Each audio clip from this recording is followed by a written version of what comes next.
Hello everyone, good morning and welcome to my channel. எல்லாரும் எப்படி இருக்கீங்க? எல்லாரும் நல்லா இருக்கீங்கன்னு நினைக்கிறேன். இன்னைக்கு ஒரு டே இன் மை லைஃப் vlog தான் பார்க்க போறீங்க. என்னோட வீடியோவை ஃபர்ஸ்ட் டைம் பார்க்குறீங்க அப்படின்னா இந்த வீடியோவை ஃபுல்லாக பார்த்துட்டு உங்களுக்கு பிடிச்சிருந்ததுன்னா சப்ஸ்கிரைப் பண்ண கன்சிடர் பண்ணுங்கள். இப்போ வாங்க வீடியோக்குள்ளே போயிடலாம். இங்கே சம்மர் ஹாலிடே ஸ்டார்ட் ஆகிடுச்சு. ஆமாம், ஸ்கூலு லீவு விட்டாச்சு. ஸோ மே எண்டு போலலாம் இங்கே ஸ்கூல் முடிஞ்சு போச்சு. இங்கே யூஎஸில் ஸ்கூலு லீவ் விடுற நேரம் தான் ஆக்சுவலி இந்தியாவில் வந்து ஸ்கூல் ஸ்டார்ட் ஆகிற டைமு. பார்த்திங்கன்னா மோரலஸ் ஒரு June first week around 10th டேட்டுக்குள்ளே இந்தியாவில் வந்து யூஸ்வலி ஸ்கூல் ஸ்டார்ட் ஆகும்னு நினைக்கிறேன். இங்கே வந்து இப்போ தான் லீவ் ஸ்டார்ட் ஆகிருக்கு. இங்கே வெக்கேஷன் பார்த்திங்கன்னா மே லாஸ்ட் வீக்கில் முடிப்பாங்க. Like somewhere around May 20 to May 25 போல் ஸ்கூல் முடிஞ்சிடும். அண்ட் அதுலேருந்து என்டையர் ஜூன் மந்த்து வந்து holiday, entire July month holiday, அப்புறம் ஆகஸ்ட் ஃபர்ஸ்ட் வீக் போல் தான் இங்கே வந்து ஸ்கூல் ஸ்டார்ட் ஆகும்.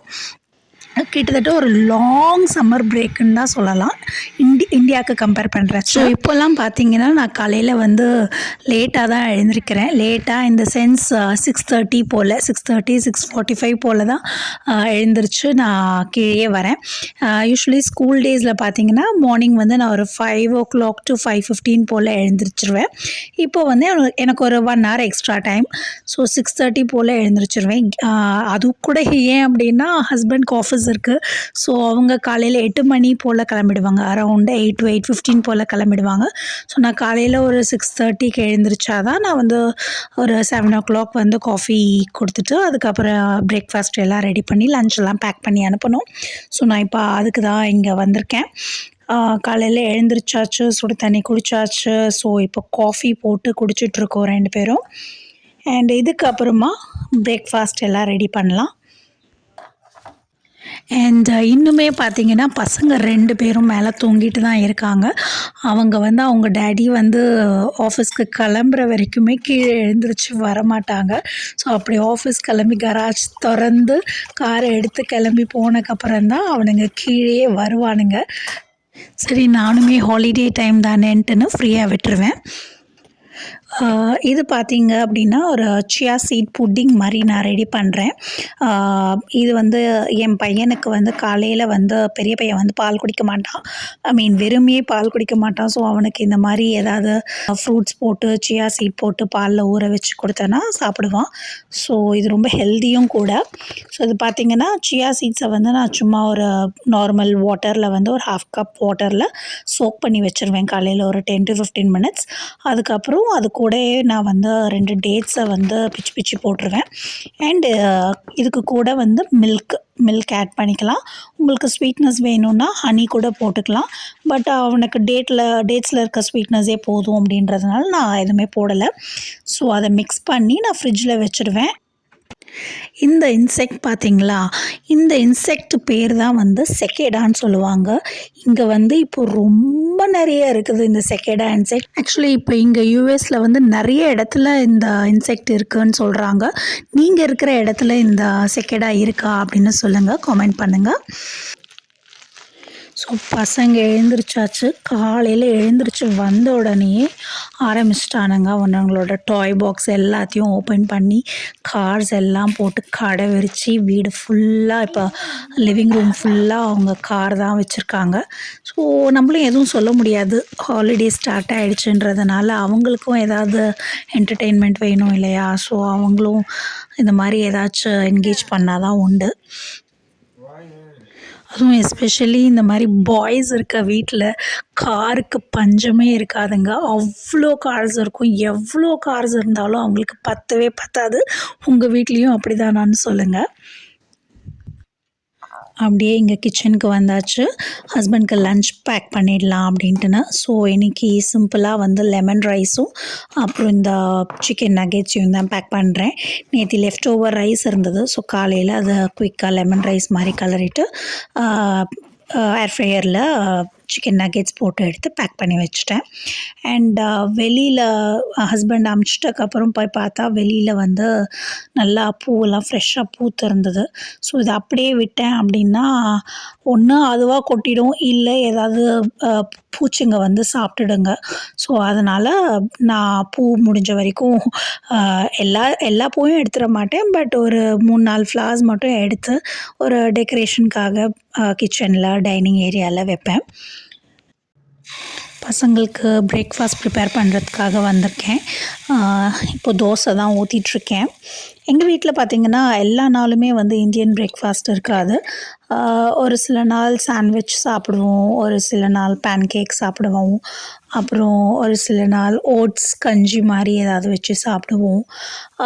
ஒரு வாரத்தில் 2 நாள் கண்டிப்பாக இந்தியன் பிரேக்ஃபாஸ்ட் இருக்கும். ஸோ அந்த மாதிரி ஒரு டே தான் இன்றைக்கி. இப்போ பார்த்திங்கன்னா பசங்களாம் அப்படின்றதுனால நான் வந்து மார்னிங் பிரேக்ஃபாஸ்ட் வந்து கொஞ்சம் வெரைட்டியாக பண்ணுறேன். யூஸ்வலி ஸ்கூல் டேஸில் பார்த்திங்கன்னா அவங்க காலையில் பிரேக்ஃபாஸ்ட்டு இந்த மாதிரி எதுவுமே எடுத்துக்க மாட்டாங்க. மோஸ்ட்லி பார்த்திங்கன்னா என்னோடய பெரிய பையன் வந்து டு கோ பிரேக்ஃபாஸ்ட் மாதிரி ஓட்ஸ் ஸ்மூத்தி இல்லைனா நியூட்டெல்லா ப்ரெட் அந்த மாதிரி கையில் எடுத்துகிட்டு போயிடுவான். அண்ட் சின்னவனும் வந்து ஓட்ஸ் கஞ்சி ஓட்ஸ் பால் போட்டு கலந்து வச்சுடுவேன். கொஞ்சம் ஃப்ரூட்ஸ் டாப் அப் பண்ணி வச்சுடுவேன். ஆரல்ஸ் அவனுமே நியூட்டெல்லா ப்ரெட் அந்த மாதிரி தான் சாப்பிடுவாங்க. காலையில் ஸ்கூல் கிளம்புறப்போ வந்து தோசை எல்லாம் சுட்டுட்டு சாப்பிட்டுட்டு சட்னியெல்லாம் அரைச்சிட்டு இந்த மாதிரிலாம் பண்ணுறது ரொம்ப கஷ்டம். அண்ட் அவங்களுமே அந்த மாதிரி அவ்வளோ ஏர்லியாக 7 o'clockலாம் கிளம்புறப்போ அவ்வளோ ஏர்லியாக வந்து சீக்கிரம் சாப்பிட மாட்டாங்க. ஸோ அந்த டைமில் வந்து மார்னிங் பிரேக்ஃபாஸ்ட் அப்படி தான் ப்ரிஃபர் பண்ணுவாங்க. ஸோ இப்போ வீட்டில் இருக்கிறதுனால ஸோ லீஜராக சாப்பிட்லாம் அப்படின்ட்டு ஆல்மோஸ்ட் பார்த்திங்கன்னா காலையில் பிரேக்ஃபாஸ்ட் இப்போ சாப்பிட்றதுக்கு 9-9:30 ஆகிடுது. ஸோ அதனால் தோசை சட்னி எல்லாம் பண்ணுறதுக்கும் டைம் இருக்குது. ஸோ இப்போ எல்லாம் பிரேக்ஃபாஸ்ட் எல்லாம் முடிச்சாச்சு. ஸோ நான் கையோட வந்து குக்டாப் எல்லாமே வைப் பண்ணி வச்சுட்டேன். டெரிக், ஜெசிகா, சியா. இந்த பீச் பால் பார்த்திங்கன்னா என்னோடய பையனோட ஸ்கூலில் வந்து லாஸ்ட் டே அன்றைக்கி கொடுத்துருந்தாங்க. இது வந்து அவன் கிளாஸ்மேட்ஸ் எல்லாருமே கிளாஸில் இருக்க எல்லா பசங்களோட பேருமே இந்த பீச் பாலில் அவங்களோட ஹேண்ட் ரைட்டிங்கில் எழுதி அந்த பாலை ப்ளோ பண்ணி ஒரு மெமரபிளாக வந்து கொடுத்துருப்பாங்க. இது எல்லா பசங்களுக்குமே கொடுத்துருப்பாங்க. ஸோ அதை தான் அவன் வந்து காமிச்சிட்டு இருந்தான். அவனுக்குமே இந்த பீச் பால் ரொம்ப ரொம்ப பிடிச்சிருந்தது. ஸோ அவன் கடைசி வரைக்கும் நான் ஃபுல்லாகவே வச்சுக்கவே போகிறேன், இந்த பாலை வந்து நான் வந்து லாஸ் பண்ண மாட்டேன், டிஸ்ட்ராய் பண்ண மாட்டேன், நான் வந்து பத்திரமா வச்சுக்க போகிறேன், மெமரபிளாக வச்சுக்க போகிறேன் அப்படின்னு சொல்லிட்டு இருந்தான். பார்ப்போம் எந்த அளவுக்கு அவன் வச்சுக்கிறான் அப்படின்ட்டுன்னு. இதுக்கு முன்னாடி கிரேட்லலாம் பார்த்தீங்க அப்படின்னா டிஷர்ட்ஸில் வந்துட்டு இவங்களோட கிளாஸ் டிஷர்ட்ஸ் இருக்கும். ஃபர்ஸ்ட் கிரேட், செகண்ட் கிரேட் அப்படின்னே லேபிள் போட்டே இருக்கும் டிஷர்ட்டு. அந்த மாதிரி அவங்களோட கிளாஸ் டிஷர்ட்டில் வந்து எல்லா ஸ்டூடெண்ட்ஸோடைய சிக்னேச்சர் அவங்க ஹேண்ட் ரிட்டனில் அவங்களோட பேர் எழுதியிருப்பாங்க. ஸோ அந்த மாதிரி ஒரு பெர்மனெண்ட் மார்க்கரில் வந்து அவங்க ஷர்ட்டில் எழுதியிருப்பாங்க. ஸோ அந்த மாதிரி ஒரு டிஷர்ட்ஸ் வந்து எல்லாருக்குமே கிஃப்ட் பண்ணுவாங்க. இது வந்து ரொம்ப ஒரு க்ரியேட்டிவான ஒரு விஷயந்தான் சொல்லுவேன். அண்ட் பசங்களுக்கும் ரொம்ப மெமரபிளும் கூட. அவனுங்க ஒரு பக்கம் விளையாடிட்டுருக்கும் போது நான் வந்து இங்கே கார்டனிங் பண்ணலாம் அப்படின்னு வந்துட்டேன். ஸோ காலையில் வந்து நல்லா மழை பெஞ்சிருந்தது. பட் இந்த 2 செடிங்க வந்து நான் வீட்டுக்குள்ளே வச்சுருந்தேன். இந்த 2 செடியுமே வந்து எனக்கு புதுசாக வந்த செடிங்க. என்னோடய ஃப்ரெண்ட்ஸ் வந்து கிஃப்ட் பண்ணியிருந்தாங்க. இதை நான் வெளியில் வைக்கலை, வீட்டுக்குள்ளே தான் நல்லாயிருக்கு, அழகாக பூ பூத்துருக்கு அப்படின்றதுனால வீட்டுக்குள்ளே நான் வந்து டைனிங் ஏரியாவில் ஒன்று, லிவிங் ரூமில் ஒன்று வச்சுருந்தேன். இப்போது வெளியில் எடுத்துகிட்டு வந்து வைக்கலாம், கொஞ்சம் சன்லைட் தேவைப்படுற மாதிரி இருந்தது. அதனால் வெளியில் வைக்கவே தண்ணி ஊற்றிட்டுருக்கேன். காலையில் அவ்வளோ மழை பெஞ்சிட்டு இருந்தது. பட் இப்போது வந்து அவ்வளோ வெயில் அடிக்குது. மழை பெஞ்சதுக்கான ஒரு இதுவே சுவடே இல்லை, அந்த அளவுக்கு வெயில் நல்லா சுல்லுன்னு அடிக்குது. இந்த பர்பிள் கலரில் இருக்கிற பர்பிள் பூ பூத்திருக்கிற செடி வந்து பிட்யூனியான்னு சொல்லுவாங்க. இது வந்து ஒரு ஆனுவல் பிளான்ட் அப்படி தான். ஆனுவல் பிளான்ட் அப்படின்னா சீசனுக்கு மட்டும்தான் வரும். த்ரூ அவுட் சம்மர், அதுக்கப்புறம் இந்த ஏர்லி ஃபாலுக்கு நல்லா பூ பூக்கும். அதுக்கப்புறமா வந்து வின்டருக்கெல்லாம் இது தாளாது. இன்டோரில் வச்சா கூடமே இது வந்து அவ்வளோதான், சீசனுக்கு மட்டும்தான் பூக்கும். வேறஸ் இன்னொரு செடி இருக்குது பார்த்தீங்களா, அந்த பக்கமாக வந்து க்ரீன் கலர் பாட்டில், அது வந்து கார்டன் மம்ஸு. என்கிட்ட ஏற்கனவே 2 கார்டன் மம்ஸ் இருக்குது. பட் அது வேறு ஒரு வெரைட்டி, இது வேறு ஒரு வெரைட்டி மாதிரி தெரியுது. எனக்கு என்ன பேருன்னு சரியாக தெரியல. நானுமே இனிமேல் தான் கூகுள் பண்ணணும்.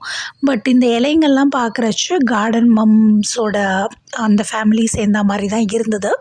ஸோ இதுவுமே ரொம்ப அழகாக பூத்திருந்தது. இது வந்து ஒரு பெரினியல் ஃப்ளவர் தான்.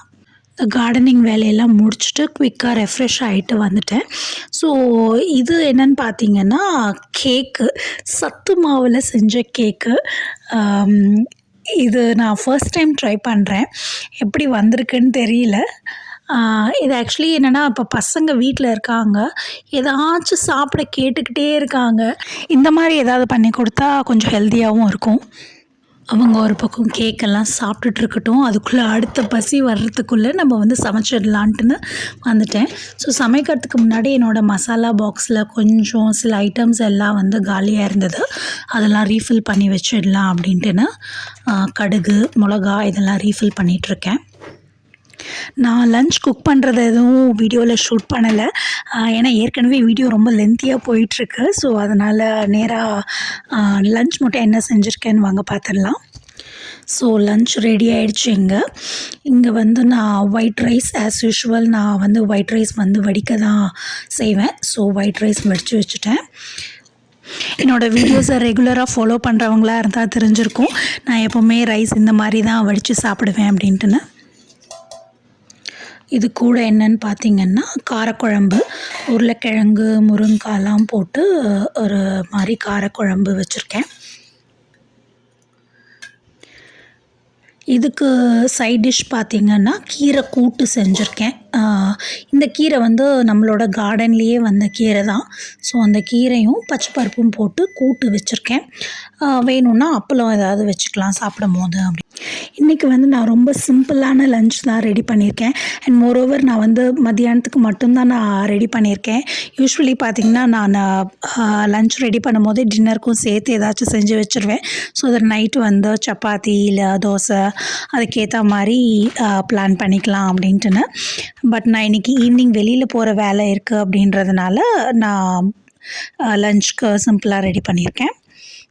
ஓகே, இது என்ன பார்த்தீங்கன்னா, என்கிட்ட இருக்க எசென்ஷியல் ஆயில்ஸோட கலெக்ஷன்ஸ் எல்லாம் நான் காமிச்சிட்ருக்கேன். நான் எசென்ஷியல் ஆயில் வந்து யூஸ்வலாக பார்த்தீங்கன்னா, கேண்டிலில் வந்து ஏற்றும் போது எசென்ஷியல் ஆயில் கொஞ்சம் ஆட் பண்ணுவாங்க, இல்லை இந்த வேக்ஸ் வார்மர் கிட்டில் ஆட் பண்ணுவாங்க. பட் நான் இப்போது ரீசெண்ட் டைம்ஸாக நான் வந்து கொஞ்சம் நானே கண்டுபிடிச்சேன்னு கூட சொல்லலாம். ரீசெண்ட் டைம்ஸ் நான் என்ன பண்ணுறேன் அப்படின்னா, வீடு கவுண்டர் துடைக்கிறோம் இல்லையா, லைக் கிச்சன் கவுண்டர் துடைக்கிறப்போலாம் வந்து நார்மல் டிஷ் கிளீனர், நார்மலாக கிளீனர் ஸ்ப்ரே வச்சுருப்போம். அது கூட வந்து நான் எசென்ஷியல் ஆயில் ஒரு 2-3 ட்ராப்ஸ் வந்து ஆட் பண்ணிப்பேன்.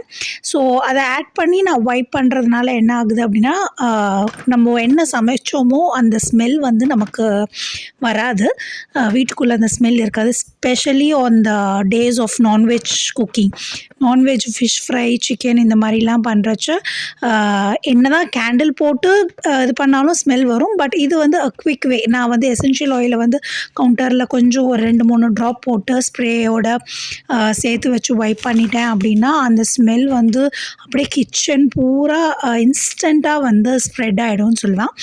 ஸோ ரொம்ப நல்லாயிருக்கு. இந்த மாதிரி ட்ரை பண்ணாதவங்க நீங்கள் ட்ரை பண்ணி பாருங்கள். ஸோ அவ்வளோதான், நான் கிச்சன் எல்லாமே க்ளீன் பண்ணிட்டேன்.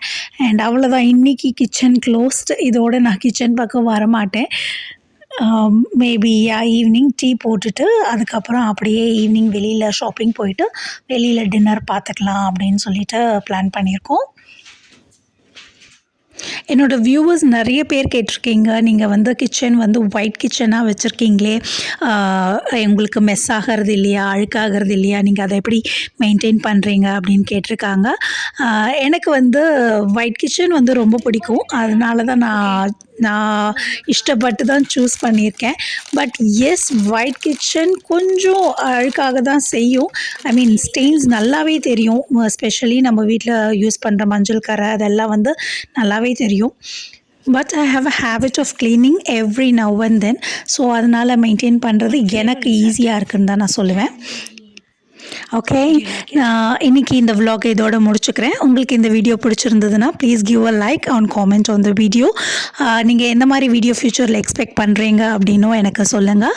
தேங்க்ஸ் ஃபார் வாட்சிங். பை.